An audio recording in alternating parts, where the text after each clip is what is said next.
The son of a former Louisiana sheriff mysteriously disappears. They found Bubba's truck unoccupied in a not-so-desirable part of town. But then a friend makes a strange claim about a shoe. She believed that shoe would lead to the uncovering of everything, and she had to go get that shoe. A gruesome discovery. He wants to cut up the body and take it and feed it to the alligators. A bizarre trial. She took the stand and wanted the judge to get her a McGriddle. And a mother of two accused of the execution-style murder of the town's favorite son. The guy just didn't seem to have done anything to deserve being killed. This case had love. Hardwood Forest in Caddo Parish, Louisiana. Leading them was 34-year-old Nanette Vaughn, who claimed she had helped bury a man who had been missing for over a week. We went maybe 30 yards off the road. It was a little lane, maybe an old logging lane. She began quivering and shaking. She said, "We're getting real close."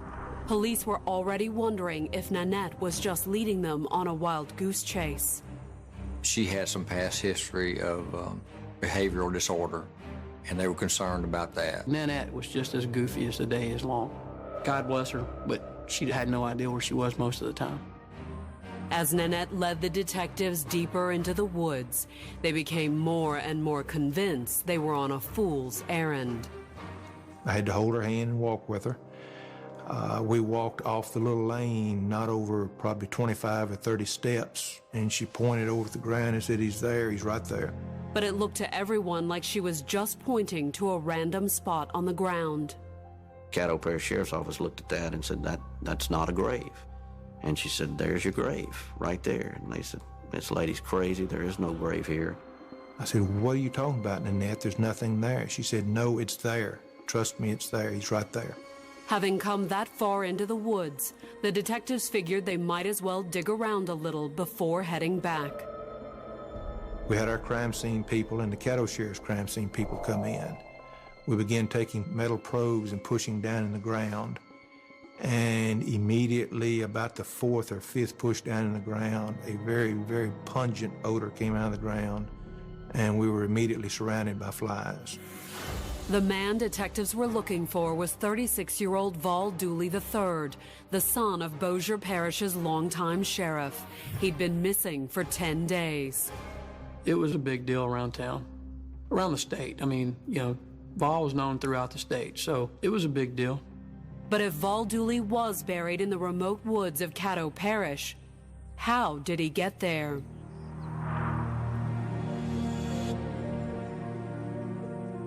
Jocelyn Dooley, who everyone called Bubba, was a man devoted to his kids and his horses. He and his wife Jocelyn had 2 young children, and Vol had an older daughter from his first marriage. Bubba loved to work with horses. That and his children were the 2 loves of his life. Bubba was a really good father. He really, really loved his kids. He took care of them. They never did without. Both he and his wife Jocelyn worked on Shreveport's casino boats. About 15 or so years ago, the legislature legalized gambling in Louisiana. So we have 6 casinos here that draw a lot of people from Texas and other states. Very big part of our tourism. In fact, Bubba and Jocelyn met while training to work in the casinos. They had gone to the same high school but never knew each other and lived right around the corner from each other and still didn't know each other. Jocelyn didn't run in the group that we ran in. She lived, down the street or a couple blocks over from Bubba. By 1994, Bubba and Jocelyn were running in the same group, Shreveport's casino boat subculture. We have 5 casinos, some of the biggest revenue for the area, thousands of employees, and they all get to know each other, whether they work at one casino or the other. You're with those people all the time. You know everybody's business. It's just, you all become family. In the fall of 1994, Bubba was working as a craps dealer and Jocelyn was dealing blackjack. They soon began dating. Before long, Jocelyn found out she was pregnant, but she kept it to herself. It was 7 months before she announced that she was pregnant, and by that time, Bubba was thrilled. Their relationship had grown into a very loving relationship. They were living together, and Lindsay, Bubba's daughter from his first marriage, came and stayed with them regularly. Things were going well. My dad was really in love with her. As a matter of fact, he told my mom on the phone one day, he was like, now I know what it's like to really be in love, to really love somebody. He was really happy with her. Bubba asked Jocelyn to marry him, and she accepted. They were married on September 19, 1995.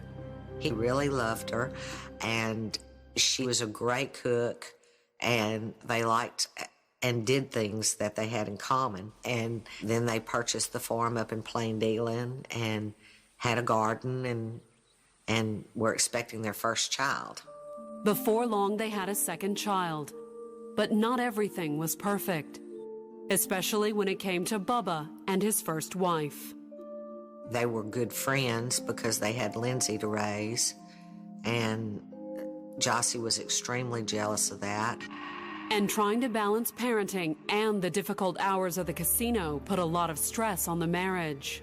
You know, the boats, they're 24, so he would work different shifts, and so it was kind of hard to connect. After her son was born, she didn't want to go back to work. She was just miserable all the time. She griped all the time about having to work. But the young couple needed the income. Bubba did everything he could to take some of the stress off his wife. My son and I went to the house several times a week. Jossie would never be there. It would be Bubba taking care of the children, Bubba taking care of the horses, Bubba doing laundry, Bubba cooking, scrubbing toilets, making beds. I mean, he was the house mouse. Not long after the birth of her second child, it began to look like Bubba was a single parent. She wouldn't come home, and he'd have the kids, and one of the babies would be sick or something, and I'd go to Plain Dealing and help him clean the house and take care of the kids. She began to not come home for 2 or 3, sometimes 4 days at a time, and she was saying she was staying at her parents' house in town. But she wasn't staying with her parents. She was staying with another casino worker, Jeff Cosden. I knew that at that point, the relationship between him and Jocelyn had deteriorated, and I also knew that there was a third party, which was Jeff Cosden. And he was Jocelyn's boyfriend.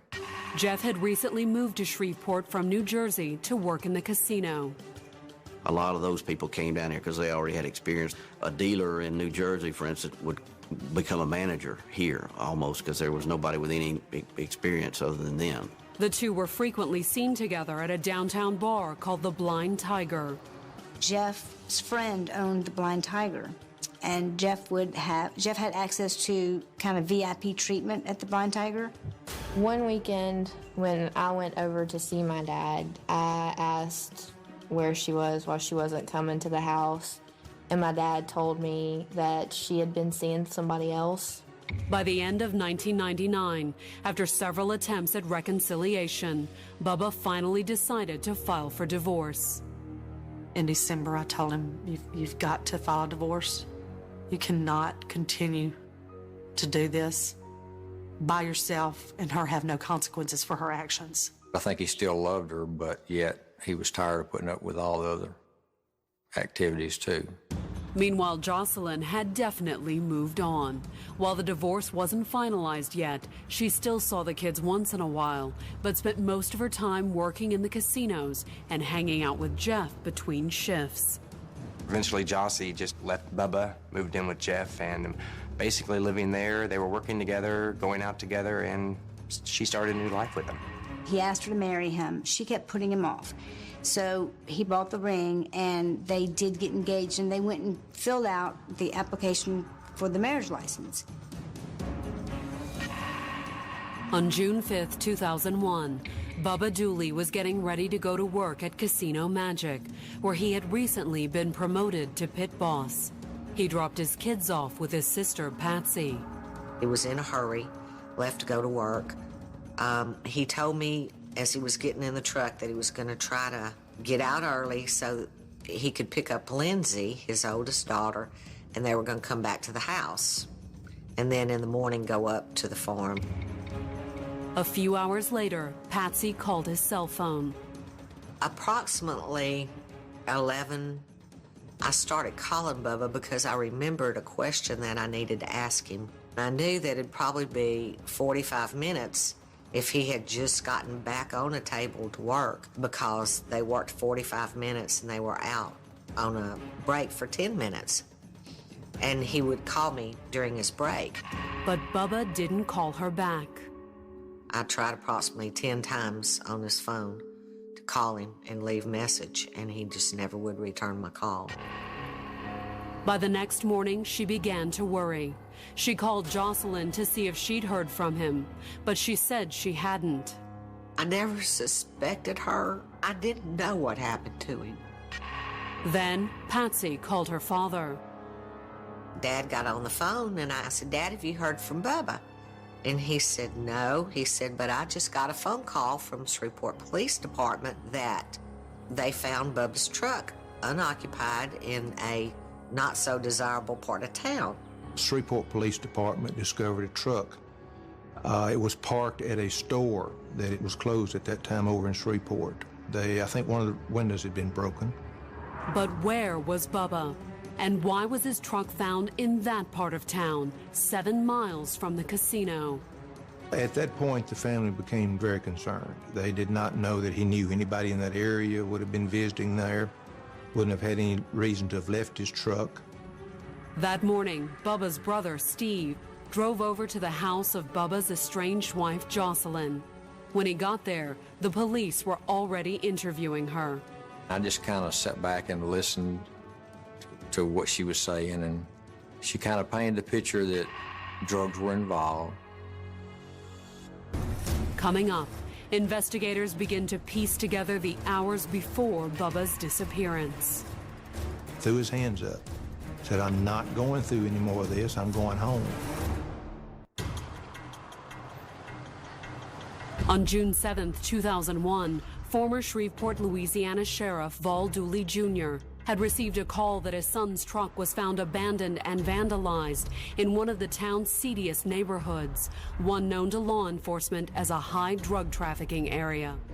Authorities had impounded the truck and begun an investigation. We were more or less working as a missing person. He had family that stayed in contact with him. He didn't miss his work very often, had not touched in with his children. So all of those began raising red flags. I'd gone the whole weekend without hearing from my dad or talking to my dad. Police were now questioning Bubba's estranged wife, Jocelyn, who told them she last saw Bubba at a Shreveport bar where casino workers typically met. The bar was the Blind Tiger, and despite the fact that the couple was estranged, Jocelyn claimed that they hung out for a while that night. She said that they drank for a while, and then they agreed to go across the street to a second bar. When they got there, it seemed like he got upset and didn't want to talk to her. She says they did not have a fuss, that suddenly he got up and left, and when she came back, he was gone. Jocelyn told police she tried to call him several times, but he didn't answer. Then she left and went back to Shreveport, went down around the river casinos, still unable to find him, went to a mutual friend of theirs' house in South Shreveport, Nanette Vaughn. Once there, they ate, they watched movies until nearly after sunup and then fell asleep there. She got up that morning and continued trying to find him, and that was all she knew. And when the detective spoke to Nanette Vaughn, she pretty much told the same story. She gave a statement that yes, she had gone down to the bars. Jossie called her when she got off, and she went down and met him. Said that yes, she had left to go look for him, and several hours later he'd called her, "I can't find him, I'm gonna come over." But there was one difference between the story Nanette told and the one Jocelyn told. According to Nanette Vaughn, Jeff Cogsden had shown up there maybe 30 minutes after Jossie had gotten there, and the three of them watched movies. So why hadn't Jocelyn told police that Jeff Cogsden was there watching movies all night too? Next, police tracked down Jeff Cogsden. They found him at the Blind Tiger. He told the detectives that he had, in fact, spent the night watching movies with Jocelyn and Nanette after getting off work at the bar. He'd been cleaning floors there till 2 o'clock in the morning or so. After getting off, I think he talked to Jossie on the cell phone and said, yeah, I'll come over, and they went over and watched movies. Jeff told the detectives that he and Jocelyn were in love and planning to get married. That was not at all the story that Jossie had given us, that she loved Bubba, that they were trying to fix their relationship. Detectives then went back to Jocelyn and asked her why she hadn't told them that Jeff was with her and Nanette watching movies that night. Her answer was, well, I didn't want to start a problem. Bubba's very upset with Jeff. He's very jealous of Jeff. Whatever was going on between Jocelyn, Jeff, and Bubba, police were determined to get to the bottom of it. And when they started talking to other people who were in the bar that night, they began to get a clue. According to witnesses, Jocelyn and Bubba didn't meet for a drink as Jocelyn claimed. She appeared to be stalking him. She went to the Blind Tiger, and she went up to the bar, and Jeff was at the bar. I think Jeff was behind the bar. Jeff buys her some beer, and then Vol comes in with friends. They notice him sitting at the table. According to witnesses, as Jeff looked on, Jocelyn went over to her husband's table. She was trying to be more like flirtatious and like that everything was fine between them, but it was obvious from his mannerisms that he just really didn't want her there. Bubba excused himself, but he never came back to the table. He snuck out of the bar and he went catty corner across the street to a bar called Mojo's. And it took Jocelyn a while to realize that he had gone across the street, but she tracked him down. At one point, threw his hands up, said, I'm not going through any more of this, I'm going home. And that, according to everyone the detectives spoke to, including Jocelyn and Jeff, was the last time anyone saw Vol Bubba Dooley alive.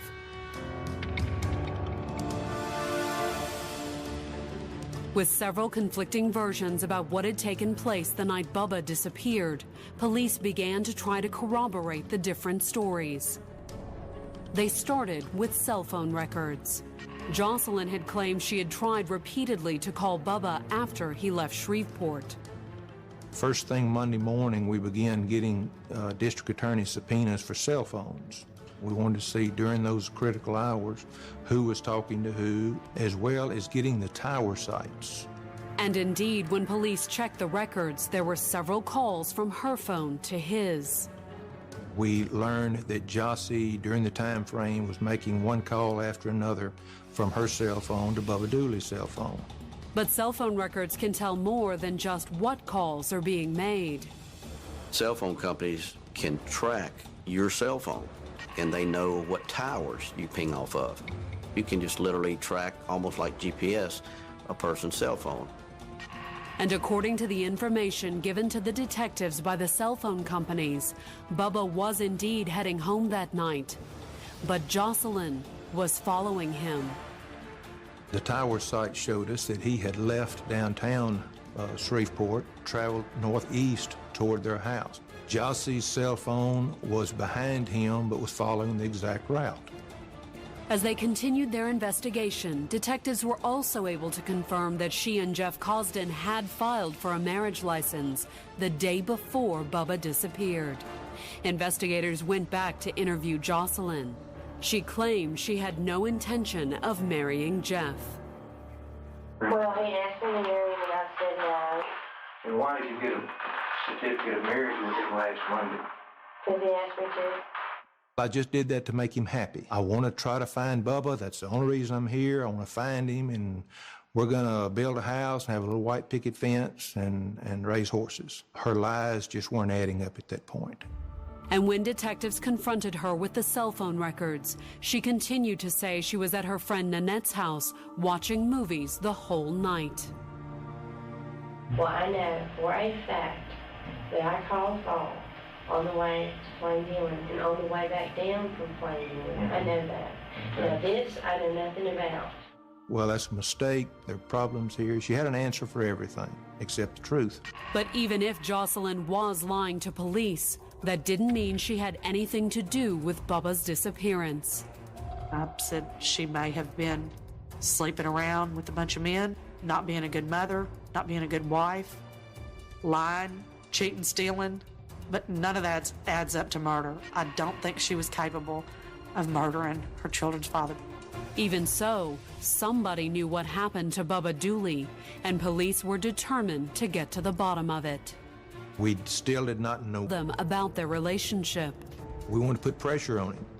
Did you realize she told us yesterday that this whole wedding was just a ruse, that she has no intention? Steal the marriage license.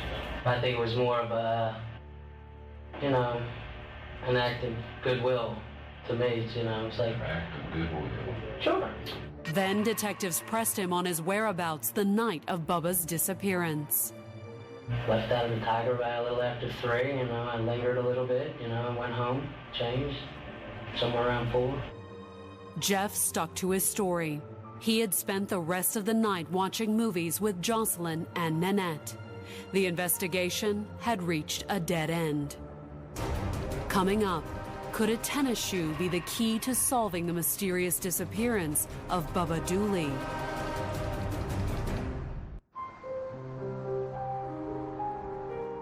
By June 11th, Vol Bubba Dooley had been missing for over 5 days, especially that of his estranged wife, Jocelyn. According to Jocelyn, she had last seen Bubba at a couple of downtown bars the night he disappeared and had not been able to reach him since. And although police were convinced she was lying, they had no proof that she had anything to do with his disappearance. We know that Jocelyn followed him to his residence in North Bossier Parish through her and his cell phone records. But there, the trail went cold. On June 14, 2001, more than a week since anyone had seen or heard from Bubba Dooley, police got a call from a Shreveport city marshal. The caller claimed a man named Michael Effinger had information on the death of Bubba Dooley. Police went to talk to him in Arlington, Texas. An old friend of his, Nanette Vaughn, they ran into each other, and she said, "Could you do me a favor? I need you to go up north of Shreveport, up toward Blanchard. There's a bridge." Nanette Vaughn tells him, "Look, there is this shoe on I-220, and I need you to go with me to the bridge and throw the shoe over the bridge." When Effinger pressed her on why it was so important to throw a shoe over a bridge, Nanette told him that a friend of hers was murdered and the shoe might have her fingerprints on it.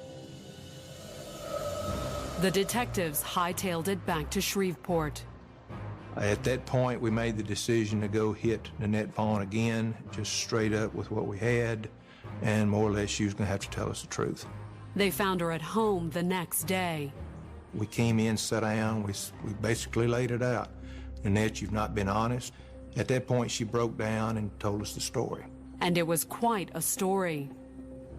Nanette began by telling investigators that early in the morning of June 6th, she got a call from Jocelyn Dooley saying that she was in big trouble and needed her help. Nanette hung up, got her vehicle, and left South Shreveport, headed to Plain Dealing. When she got into Benton, she met a truck that was driving toward her, started flashing the lights, made a U-turn, pulled her over. It was Jossie. According to Nanette, Jocelyn was hysterical, sobbing that she'd just shot her husband and she didn't know what to do. Moments later, Jeff Cosden pulled up. Jeffrey Cosden is the only one with a clear mind at the time, so he's doing everything he can to make sure everyone is taken care of. But according to Nanette, Jeff's first plan was far too gruesome for her and Jocelyn. He wants to cut up the body and take it and feed it to the alligators. Jossie and Nanette obviously do not like that plan, so they all go back to the house in Plain Dealing. When they got there and walked in, Bubba Dooley was laying on the floor, had a small bullet hole near the heart. There was very little blood. He fell on his back and would have bled out internally. And Nanette told police Jeff was well prepared. He shows up in his pickup truck with shovels and rope and everything in the back of his truck and says, "This is what we have to do. We have to go dispose of the body." The three of them wrapped Bubba in a tarp, secured with some yellow rope, and loaded the body into Jocelyn's truck. She was very insistent that it looked like yellow hay string. They carried him out, put him in the back of Jocelyn Dooley's truck. And at that point, the three of them left the residence. They literally drive over the river and through the woods, over the Red River into Caddo Parish and into some woods in the middle of Caddo Parish in a very secluded little road. Nanette then explained that they turned off the road and stopped. She said that Jeff dug the grave, they put the body in it and covered it up. Very meticulous about pine straw and putting stuff back over the grave to hide it. From there, they headed back to Shreveport to deposit Bubba's truck in a bad part of town. And that's when they decide they need to throw the shoes, the weapon, everything else involved in that crime over the bridge into Cross Lake. And they do throw it out the window.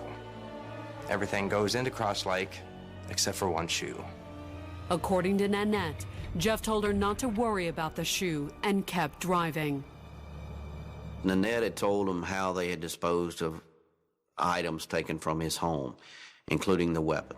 And they did devote a couple of 3 days looking for it, but did not recover the weapon. Without a murder weapon, all detectives had was Nanette's story. But was Nanette telling the truth? Or given her history of mental problems, was she delusional? Big question. Can you take us to the grave? She said, I don't know anything about that part up there, but I'll do my best. Detective Myrick put Nanette in the back of his squad car and along with several other officers headed toward North Caddo Parish. We went down several wrong roads. Then she began being able to put little signs along the way. I remember this sign, I remember that store. She began quivering and shaking. She said, we're getting real close. We're on the right road. She stopped me in the middle of the road and said, turn here. Well, it was just a simple little dirt drive into the woods. After leading authorities out into the woods, Nanette stopped and pointed to a spot on the ground. They had covered it so well you would never know there was a grave there. Nanette and all these detectives are in the woods, and Nanette points to the ground and says, there he is. Detectives are like, there is no body there. About the fourth or fifth push down in the ground, a very, very pungent odor came out of the ground, and we were immediately surrounded by flies. Buried in a shallow grave and wrapped in a blue tarp and yellow rope was the body of Vol Bubba Dooley, a single bullet wound to his chest. They would have never found it if it weren't for Nanette. That's how well they hid it and how remote of an area it was. While crime scene technicians cordoned off the area, the detectives secured arrest warrants for Jocelyn Dooley and Jeff Cosden. We got the warrant signed. We began a search for them. They were not at work. We went to several of the areas downtown, and we had undercover agents going into different bars and casinos looking for them. They didn't have to look far. Detectives walk into the Blind Tiger, and there sits Jocelyn Dooley and Jeffrey Cosden at the bar having drinks, like any other night. I said, we have found him. We've dug him up. Game's over. Jocelyn and Jeff were arrested for murder, and bail was set at $500,000. When it broke to the public, you know, they had found his body, it was a big deal. It was hitting the news everywhere. For Bubba's family and friends, the news was devastating. I guess from the point to where they found his body was when the hard times started for me. Reality set in, what had happened. Those close to Bubba believed Jocelyn had killed him out of fear of losing custody of her children. It was Bubba that was being the good person and taking care of his children and his home by himself and being a good man. He wasn't out running the streets. He wasn't drinking. She was. But none of that mattered to the prosecution. With so much evidence pointing to her as the killer, Jocelyn's motive became immaterial. Jocelyn's family was able to come up with the bail money, but Jeff remained behind bars. And as the trial approached, the press attention on the case intensified. It was always on the news. It was something about it was always in the newspaper. Everybody heard about it. Everybody knew about it. But as the state prepared their case, they began to have serious doubts about their star witness. By that time, we knew what kind of witness Nanette was going to make, which we were very afraid of. I mean, she just was a nervous wreck, emotional wreck. Nanette had been granted immunity from prosecution in exchange for her testimony, but prosecutors were concerned she may not even be able to testify. And without her, the state's case was very weak. Nanette was a huge witness for us if you could get her up on that witness stand in a sane moment in time and let her tell her story. Coming up, mysterious blood is found at the crime scene. Could it point to another killer?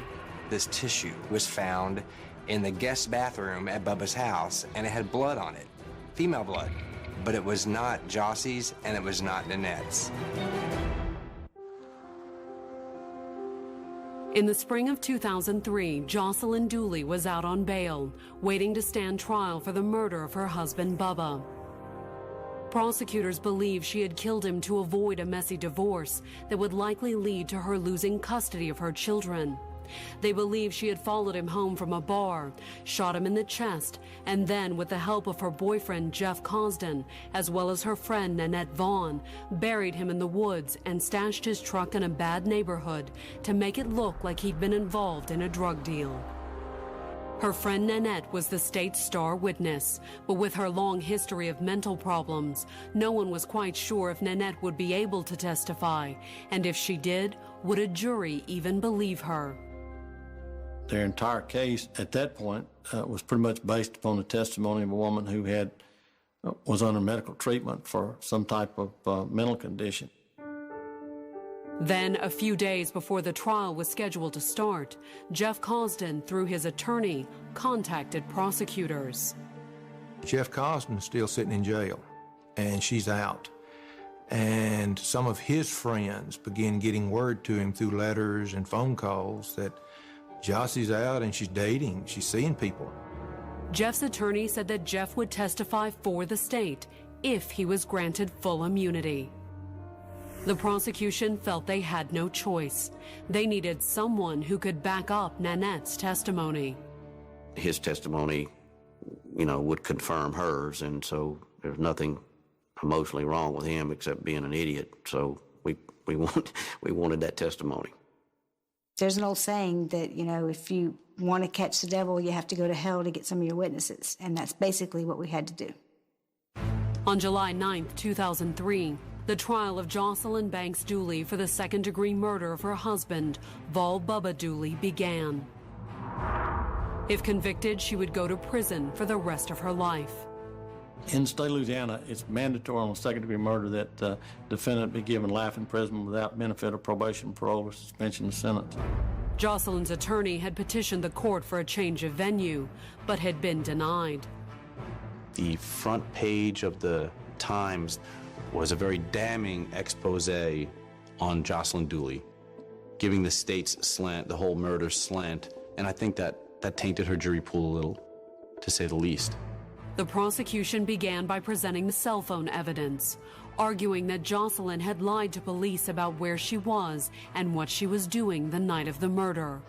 But her attorney was able to persuade at least one member of the jury that the reports didn't necessarily mean she was lying. We couldn't be convinced who was using the cell phone, because Jocelyn was known to give Bubba her cell phone, Jeff her cell phone, even Nanette her cell phone. So that piece of evidence was not very striking. The witness everyone was waiting for was Nanette Vaughn, and at the end of the first day, she was called to the stand. But she didn't quite make it. We wasted the jury's time trying to get her out of my office where she camped out and into the elevator and from the third floor to the fourth floor. And it just wasn't happening. So the judge agreed to recess.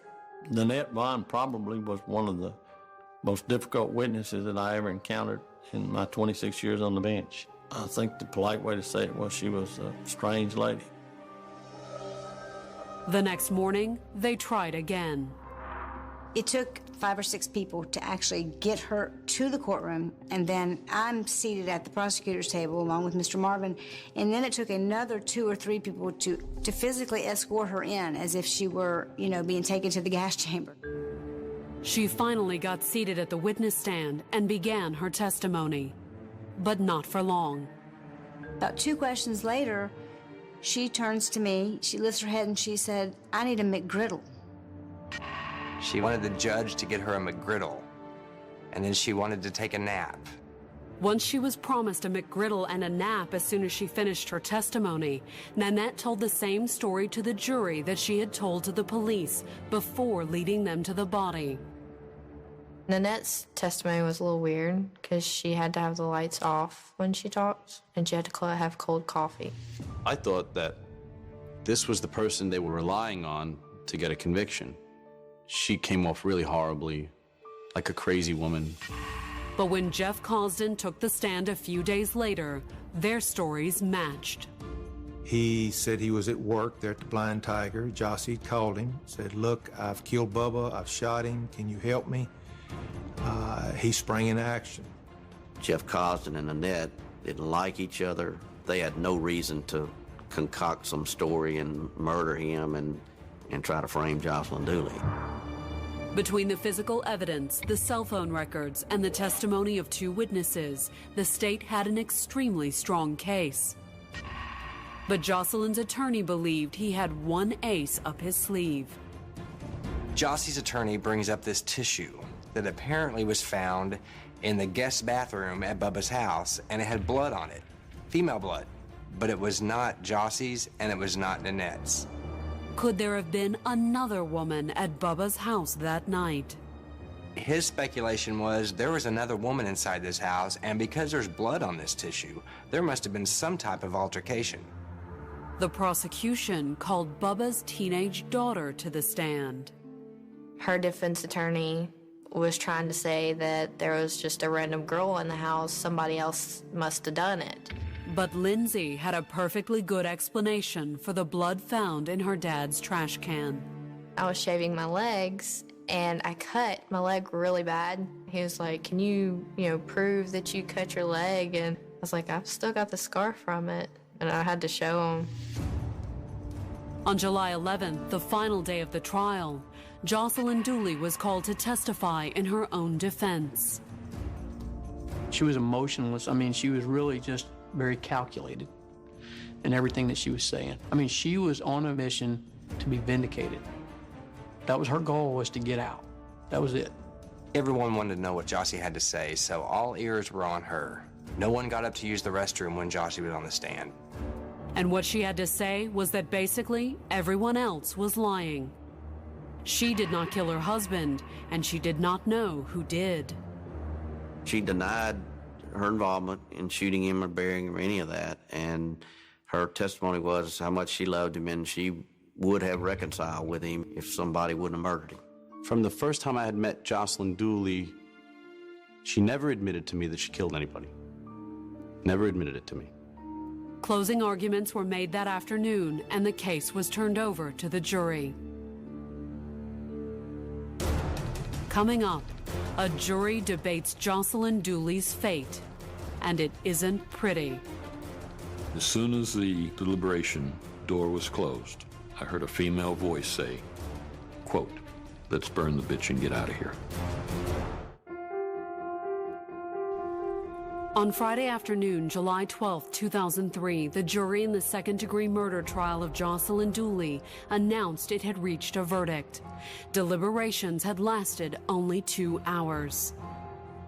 That's not long at all. It takes them 30 minutes for everyone to go to the bathroom. As soon as the door was closed and we went into deliberation, the first thing I heard was a woman's voice say, "We all know she's guilty. Let's burn the bitch and get out of here." In fact, they had reached a decision on the first vote. I'm not blaming the jury. They did what they decided to do. But it was apparent one of the jurors' son was in Iraq. A couple of guys had a fishing date. Another one was going on a trip. Another one happened, operation pending. Wasn't a great concern about digging into details or questioning any of the evidence. The jury found Jocelyn Banks Dooley guilty, but the vote wasn't unanimous. It didn't have to be. In the state of Louisiana, you only need 10 out of 12. It was 11 out of 12. And so that was it. When the verdict was read in court, Jocelyn showed no emotion. Once the jury verdict was read, Jocelyn just put her eyes down, put her head down, and never looked back up. With a few exceptions, including Jocelyn's mother, who still believes she's innocent, it's hard to find anyone who doesn't think justice was served. A body was picked up and moved, and a ground was broken and dug, and then a body was wrapped up and put in the ground. For what reason? For safekeeping? Or was it just to hide some heinous crime that you just committed? I mean, she's not only ruined her life, she's ruined the life of her family, and she's ruined the life of Bubba's family. But the question still remains, why did Jocelyn Dooley kill her husband? The only thing that I could figure that the reason behind what she did was for the kids. I think she knew deep down inside that Bubba was going to get the kids if he divorced her. I think that just terrified her to the point to what she did. But not everyone was completely satisfied with the outcome of the trial. Justice wasn't really served because it didn't bring him back, but I guess it kind of brought a little closure, but not really. Single mom. She's beautiful, and that was my first thought when I saw her. He was a handsome man in uniform. I can see why the ladies might be attracted to him. They would have been a perfect match if it wasn't for a perfect rival. They were the power couple. They were like the prominent black upcoming couple. She was crazy about him. I mean, everybody knew it. Would the two-timing ladies' man ever make a decision? Or would someone make it for him? It was unreal. It was like a movie of the week. And as the plot thickened, it was left to investigators to separate the truth from the sex, lies, and audio tape. No, you know I didn't do anything. You need to tell the truth. Man, I ain't going to jail. And I'm supposed to, for something I didn't do? You gonna kill me too? To a Durham, North Carolina 911 center just after 10 a.m. 911, where's your emergency? The caller was a tenant at an apartment complex near the campus of North Carolina Central University. Someone was leaving the apartment.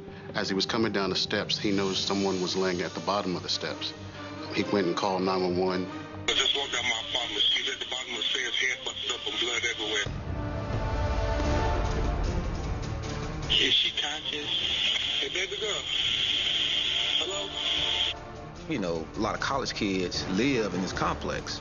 So he didn't really think it strange to find somebody at the bottom of the steps. He figured the person was asleep. When she didn't respond, the caller tried a different tack. Do you want me to get her ID out?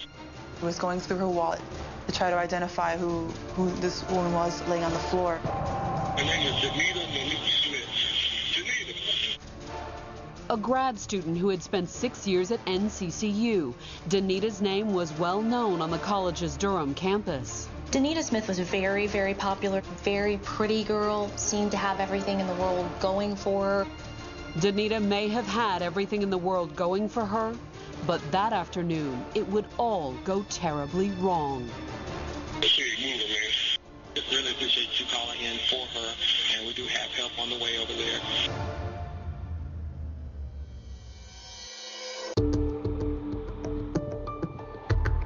Actually a 911 dispatcher at the time, which is obviously quite an important job in that community. But she didn't take that particular call. In fact, she couldn't have. Not only had she taken the morning off, she worked 60 miles away in Greensboro. Shannon Crawley was a dispatcher for the Guilford County 911. A single mother of two, Shannon had taken the job to support her family. The father was in California. They hadn't been together in some time. Busy juggling 2 kids and a demanding job, Shannon wasn't exactly looking for a new man in her life. But that changed in 2004 when a handsome young cadet named Jameer Jackson Stroud joined the Greensboro police force. Jameer was a Greensboro police officer, so he had to have contact with 911 telecommunicators on a regular basis. And Jermier and Shannon met in a training course.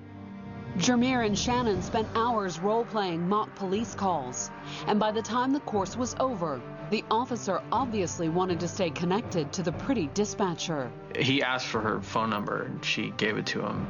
The intention was that they were going to be friends, keep in touch. But soon, Shannon and Jermier were acting like more than just friends. They talked, becoming close friends, and then in September, I believe it was, a relationship turned physical. It wasn't exactly romantic, however. It looked like a relationship of convenience. Friends with benefits is probably a good way to describe it.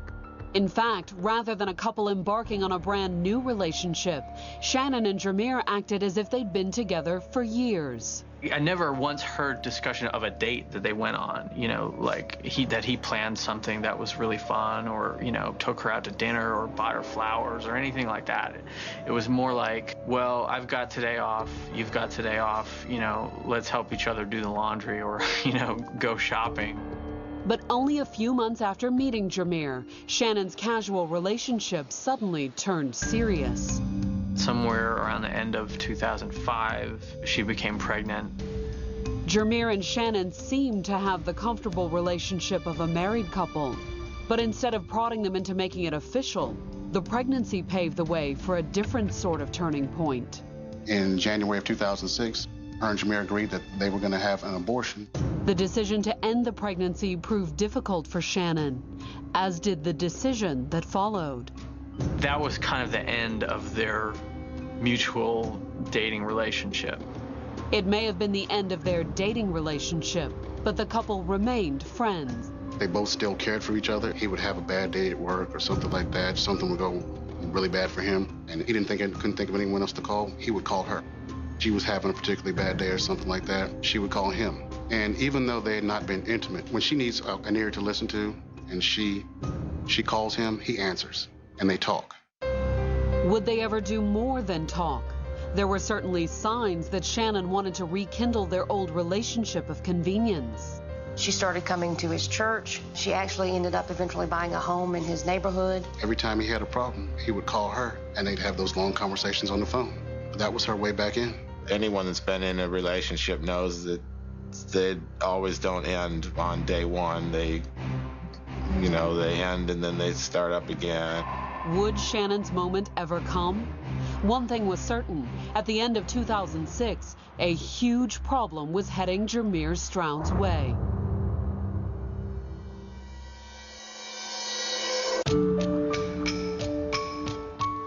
Sunday, December 24, 2006. It was supposed to be a special Christmas Eve service, but for Shannon Crawley, it would prove to be an epiphany. She'd barely settled into a back pew that morning when Jermier Stroud had walked into the sanctuary. And he walked in with a pretty young woman on his arm. They showed up for church one day, and Shannon Crowley saw them at church together. Her name was Danita Smith, and she and Jermier were by no means a new item. Danita had started dating Jermier long before he had met Shannon. 6 years, in fact. They had been together since college. Jermier and Danita met on the campus of North Carolina Central University. They were part of the Sound Machine, which is the marching band at NCCU. They met, I think, in 2000, and they started dating pretty quickly after they met. It hadn't been long before Jermier and Danita were one of the most prominent couples on campus. I mean, they had like Michelle and Barack Obama potential, definitely. They were the power couple. Jermier had certainly fit the bill. He was in Alpha Phi Alpha, very business-oriented, very smart, good grades, also very professional, well put together. But if Jermier had potential, Danita's potential seemed unlimited. Danita was one of the most ambitious people that you've ever met. She was always on the go. She always looked good, always dressed very tastefully. Very pretty girl, seemed to have everything in the world going for her. She had an interest in journalism. She got very serious about her photography right away, and within a year or so, she was really a top-notch photographer. During her undergrad years, Danita's hard work on the student newspaper had even earned her a fellowship with the New York Times. Danita was very excited to be selected to be part of the New York Times Student Journalism Institute. She was, I think, the second person from North Carolina Central to attend. After graduation, Danita had stayed in Durham, working toward her master's at NCCU, while her boyfriend had moved to Greensboro. He went off to become a police officer, and they continued to date while he was working. Danita talked about Jameer all the time, how he was coming to visit one weekend or she was going out to visit him. The long-distance relationship may have been tough, but once in Greensboro, Jameer had found a way to cope. Shannon. Neither of the two women knew about each other. You talk about guys being smooth and smooth operators and all that kind of stuff. I guess he was, because somehow he was able to pull this off. The 60 miles separating his two girlfriends had helped, which was a good thing if Jameer expected to keep Danita in the picture. If she thought Jameer was cheating on her, she definitely would have put a stop to that. She would have dropped it right then and there. She had too much pride. She was too driven and didn't have time for that nonsense or the drama and wouldn't have anything to do with it. She was better than that. Was that why Jameer had broken things off with Shannon nearly a year earlier? Was he afraid Danita would find out? Of the two women, he had certainly seemed more serious about Danita. Jameer was head over heels for Danita. She was head over heels. They made a really good couple. That's why it had come as no surprise to Danita's friends when Jameer proposed to her in November of 2006. They were very much in love, very excited to get married. Danita had been especially excited. She showed that ring everywhere. She kind of always did this and to make sure that she noticed the ring, but she was very, very proud. But did Shannon notice the engagement ring on Danita's finger when she and Jameer walked into church on Christmas Eve? No one knows for sure, but one thing was certain: the short trip to their seats that Sunday morning was the closest Danita and Jameer would ever come to a trip down the aisle. January 4th, 2007, a week and a half since Danita Smith had walked into church on Jameer Stroud's arm. She was 60 miles away in Durham, back at her apartment near campus. It was school vacation. People had gone home to visit their families. Nobody was really around at the time. There were really only 3 or 4 people that still remained there over the holidays. But the campus wouldn't remain quiet for long. 911, where's your emergency? I just walked out my apartment. She's at the bottom of the stairs, head busted up and blood everywhere. Her name is Danita Smith. Danita. I don't know if she's dead or not. Police rushed to the complex, and as responding officers secured the scene, they were given an important clue. This had not been the first call from the apartment complex that day. The call came in that there had been a gunshot. Coming up, police look into a call that had come in 2 hours before Danita's body had been found. And the caller hadn't been the only witness. Boo-hoo crying. That is how he described it. She was very distraught, extremely upset, said she'd heard the gun.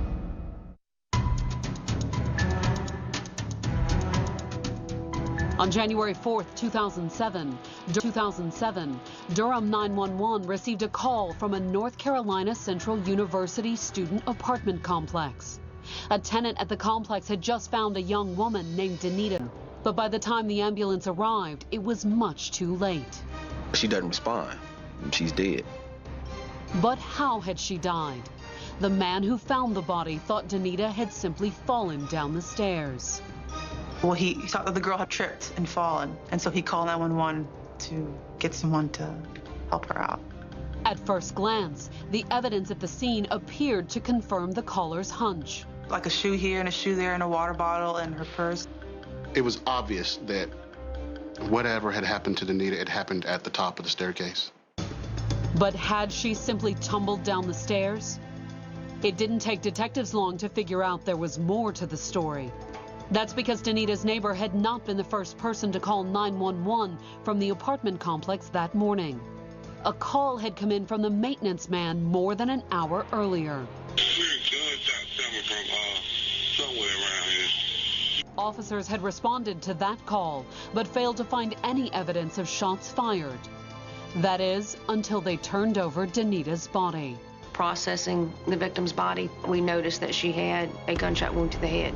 At the briefing, we were actually informed about the 819 shots fired call, and obviously when Danita was found, and pretty much determined that the two were probably one incident.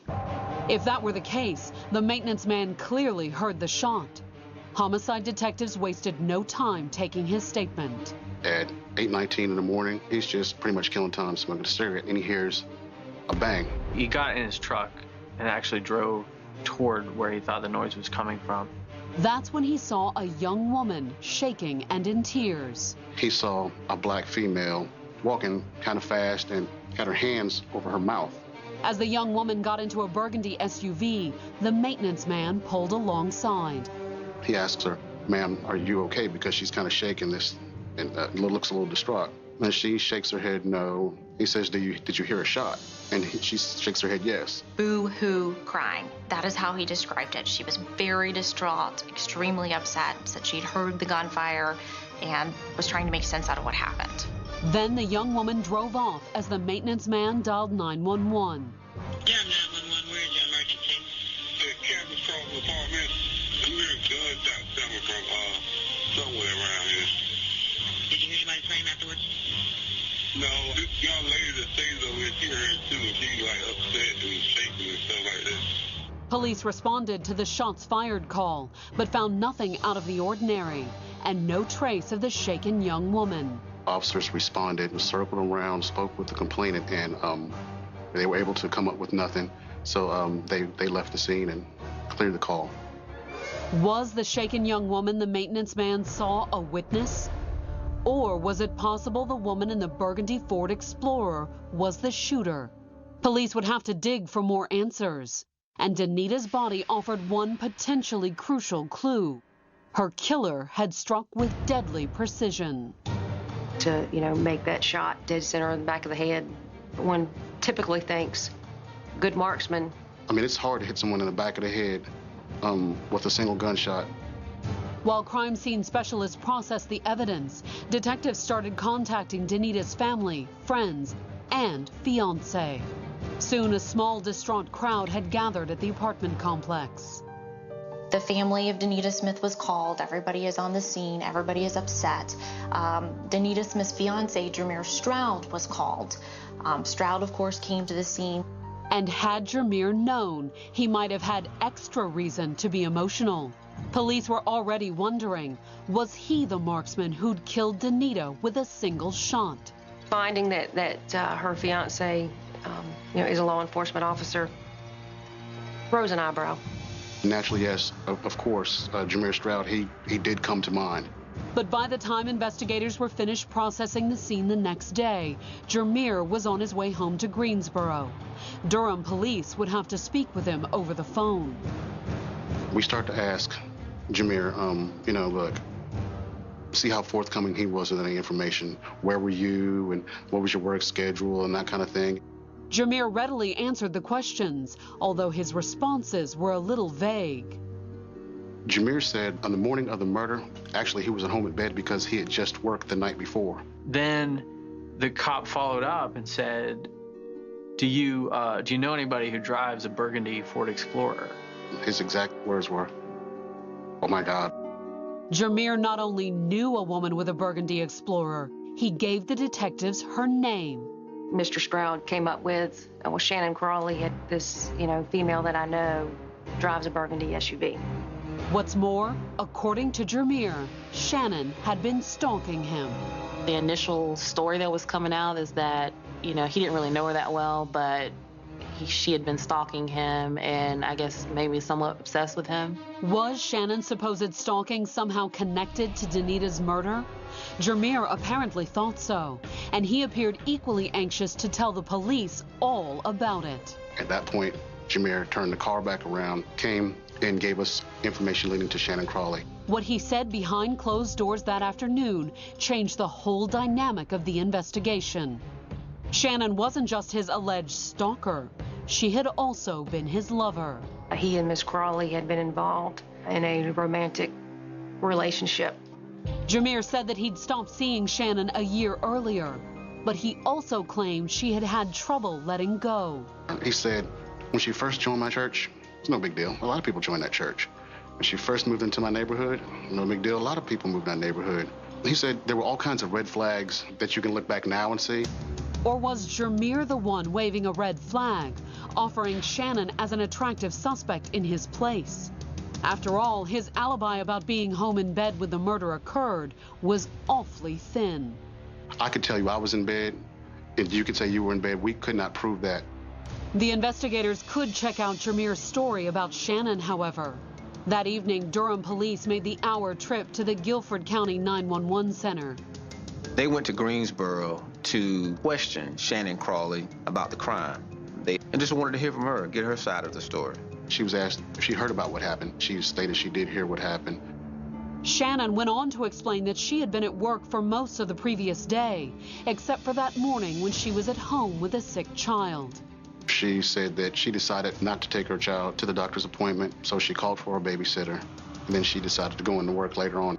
Then, when the conversation turned to Jameer Stroud, Shannon told police that it was true that they had dated.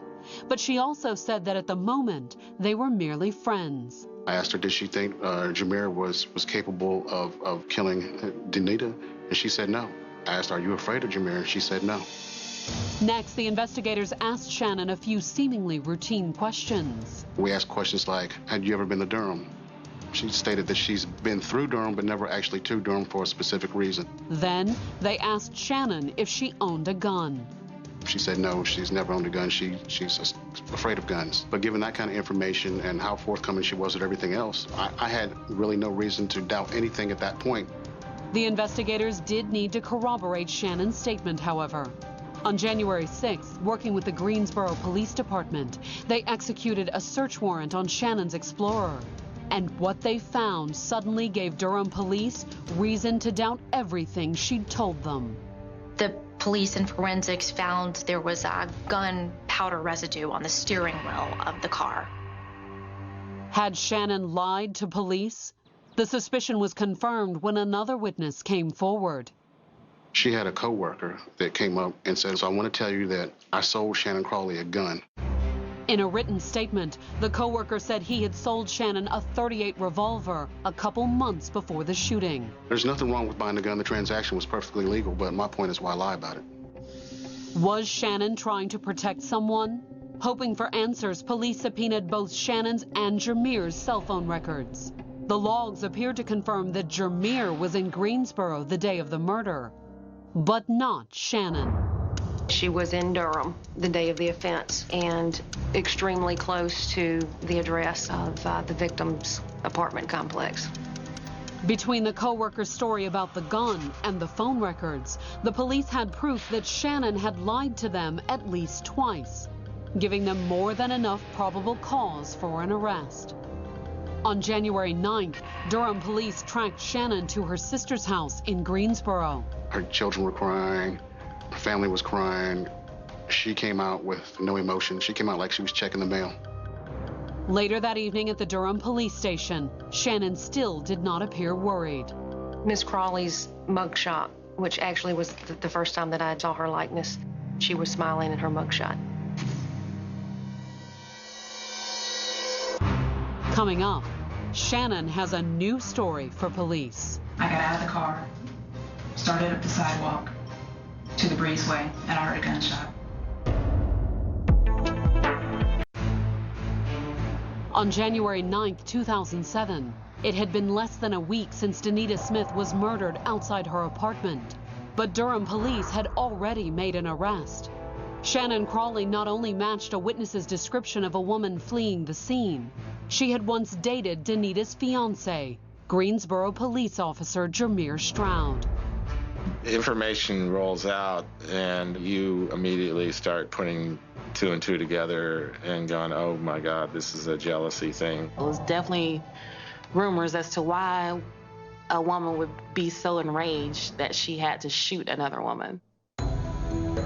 A memorial service for Danita was held on, but soon the room named in Danita Smith's honor would be abuzz with news about her murder investigation. But this time, it would be Shannon Crawley making headlines and accusations.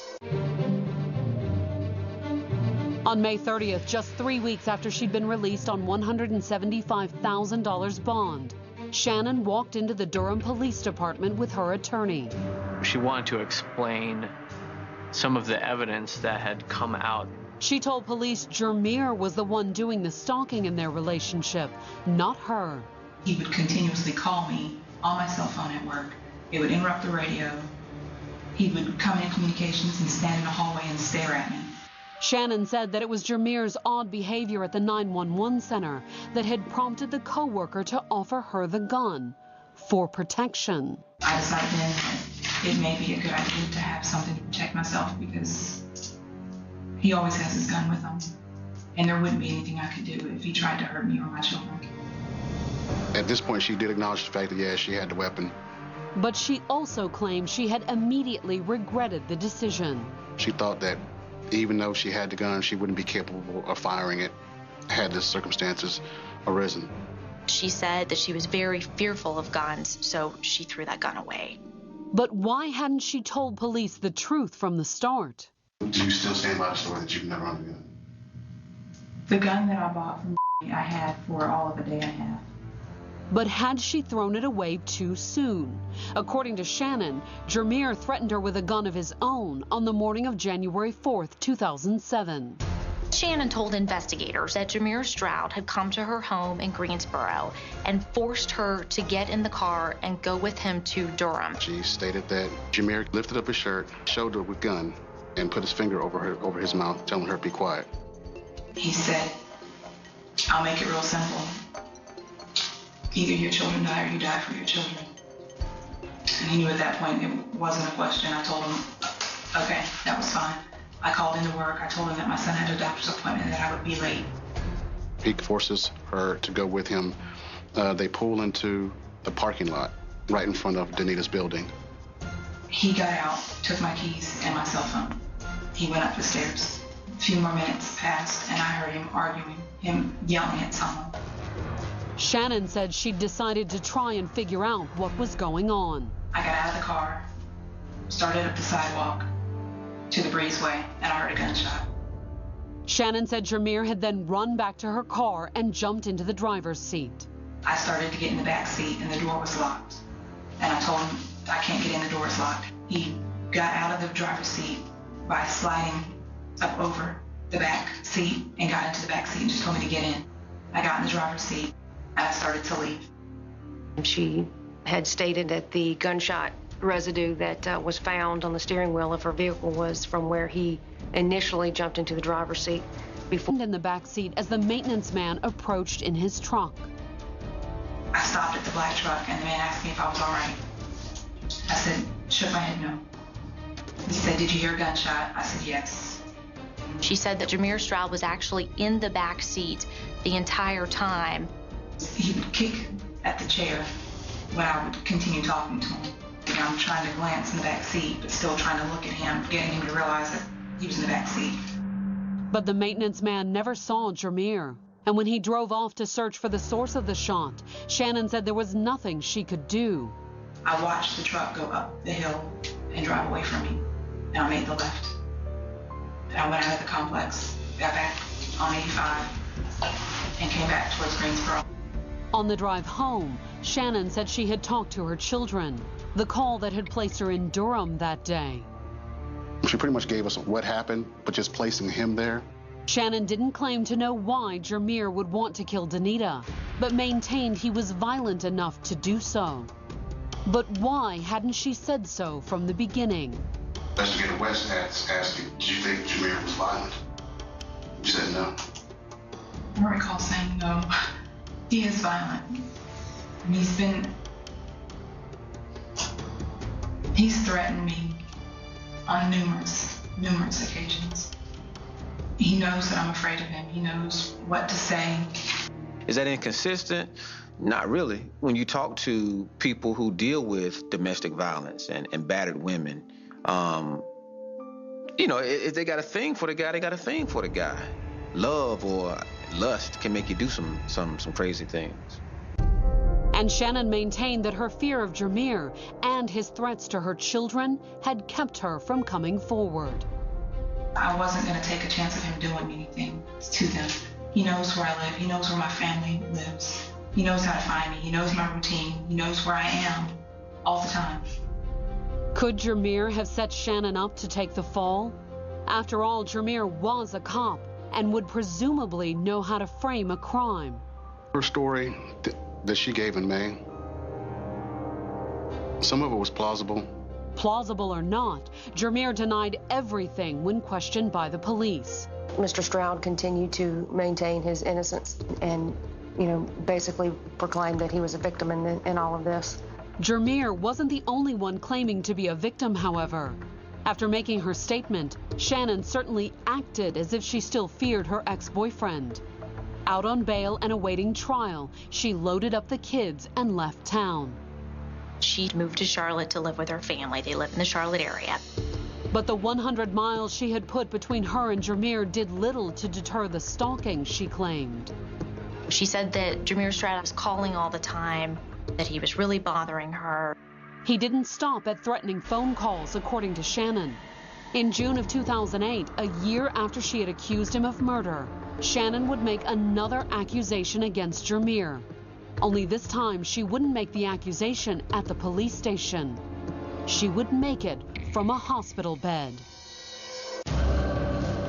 Early on the morning of June 20th, 2008, Shannon Crawley walked into a Charlotte ER and reported she had just been raped. She told police a very vivid story about how she went outside to walk the dog. Her dogs were barking because they heard someone outside, and so she went outside to walk her dogs. And Jameer was there and raped her for 3 hours. Coming up, Shannon tells her story in court. The rape allegation was something that they thought it showed a pattern. And the jury hears a shocking phone call. You gonna kill me too?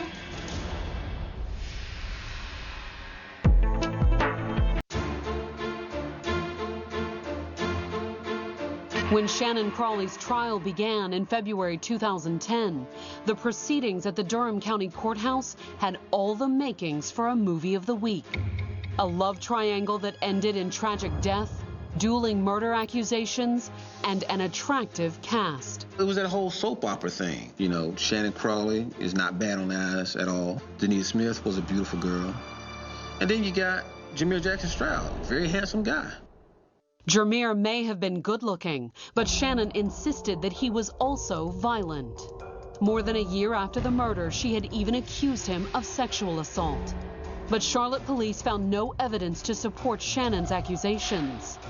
Unlike Danita's murder, Jameer had a solid alibi for the alleged assault on Shannon. He was in Greensboro when he was supposed to be raping her at 2:30 in the morning in Charlotte. He has a receipt. It was something that the prosecution wanted to get into the trial because they thought it showed a pattern of her trying to hurt Jameer, get back at Jameer. According to prosecutors, Danita's murder was part of the same vindictive pattern.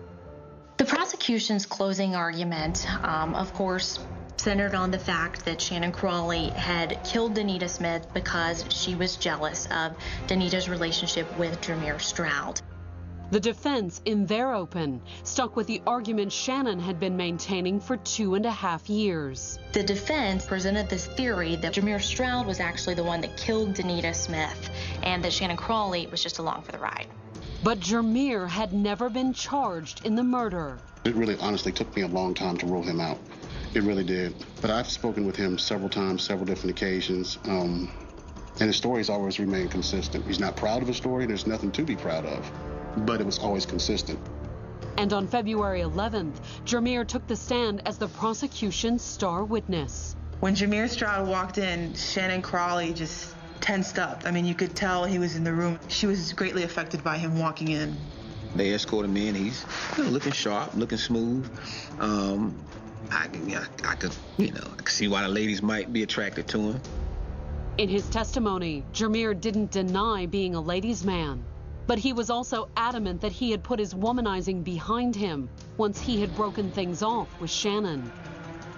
He was asked if he loved Danita Smith, and he said yes, that he very much wanted to marry her. On cross-examination, the defense questioned Jameer's sincerity. After all, hadn't he been dating Danita the whole time he was seeing Shannon? There's not a great deal that you could do to make him look favorable. I mean, there's nothing great about what he did, nothing good at all. But it was Shannon, not Jameer, who had fired the fatal shot the prosecutors claimed. As proof, they called Shannon's former co-worker to the stand to reiterate what he had told police 3 years earlier. The individual that sold the gun to Shannon stated that he sold her a .38 caliber revolver. During the investigation, Shannon had initially denied owning a gun, and when caught in that lie, said she'd thrown the .38 away. And although a murder weapon had never been found, on February 15th, prosecutors called the state firearms expert to the stand. In his testimony, he revealed a significant detail about the bullet fragments recovered during Danita's autopsy. After receiving the bullet fragment from the medical examiner's office, it was determined that the bullet was a .38 caliber. Prosecutors had provided Shannon with a motive and connected her to a potential murder weapon. But was it enough to convict the single mother of murder? When her attorneys started presenting her defense on February 18th, Shannon appeared confident of an acquittal. It was like she was just here for, paying a bill or something. You would have never have known she was on trial for murder.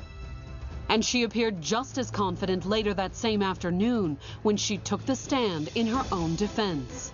She seemed very sure of herself. She was poised. And she was also well rehearsed. Shannon's testimony was almost a mirror image of the story that she gave in May of 2007. Just like in 2007, Shannon testified that Jameer had forced her to come along on his road trip to kill Danita. But what about the cell phone records that placed Jameer in Greensboro? According to Shannon, they were part of Jameer's well-orchestrated plan. According to her story, he'd be smart. Keep your cell phone away. I mean, he's a police officer. He knows how investigations work. If you didn't have the proof, you might have believed her. She was convincing. If you ignored the facts, she was very convincing. Shannon may have been convincing on the stand, but how was she on tape? During cross-examination, the DA confronted Shannon with a series of tapes they had secured from the defense during discovery. He had it up there on the witness stand, the boom box. He pressed play and let him play for a while, let the jurors take it in, let them absorb it. Shannon had given the tapes to her attorneys months earlier, claiming they were recordings of threatening phone calls Jameer had made to her. But the defense hadn't used them as part of their case, and the reason was soon obvious. You gonna kill me too? We all heard Jameer testify, and he had a pretty deep voice. And whoever this person was on the other end of the phone was, had a high-pitched voice. Folks were like, "Are you kidding me? This stuff, this is so fake." You need to tell the truth. Man, I ain't going to jail. And I'm supposed to for something I didn't do? Closing arguments came the next day. The prosecutor touched on a number of the different claims that had come up, the rape allegation, also the audio tapes that were made. Does anybody truly believe that that makes any kind of sense? That somebody who did the things that she's saying Jameer did would call and say those kinds of things and basically just confess and admit to killing Danita? He said specifically to the jury, she is playing you. She is trying to play you. If it sounds too good to be true, if it sounds fabricated, it is. In his closing, Shannon's attorney relied on reasonable doubt, imploring jurors not to send a young mother to jail unless they were absolutely sure that Shannon, not Jameer, was guilty of Danita's murder. I think it all really came down to whether or not the jury believed Jameer. Did they believe he was a good person? Did they believe he could do something like this? Because if they did believe that, then they definitely would not convict her. Coming up, the verdict prompts surprising words from the judge. He said Jameer Jackson Stroud created the perfect storm for all of this to happen.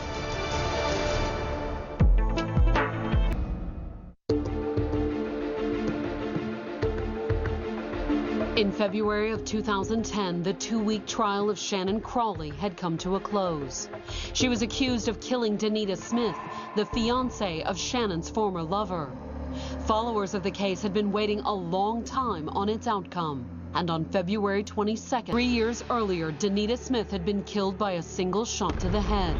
And that afternoon, it only took a single word to take Shannon down.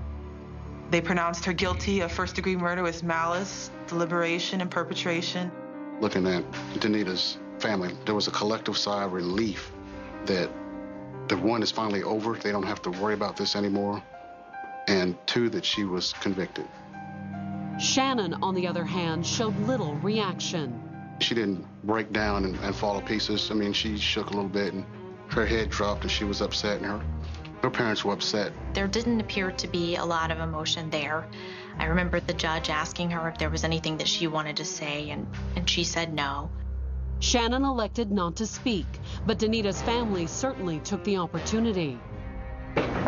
Shannon, there was no choice. She received a mandatory sentence of life in prison without parole.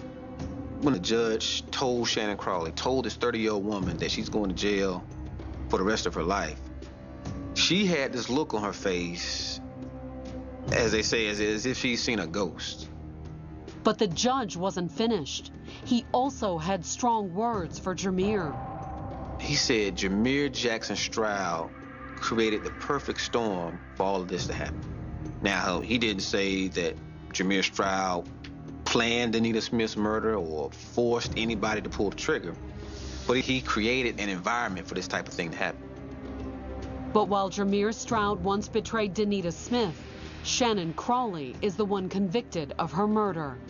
If you put all the emotion aside, cheating is not an uncommon thing. People cheat all the time, nobody gets shot.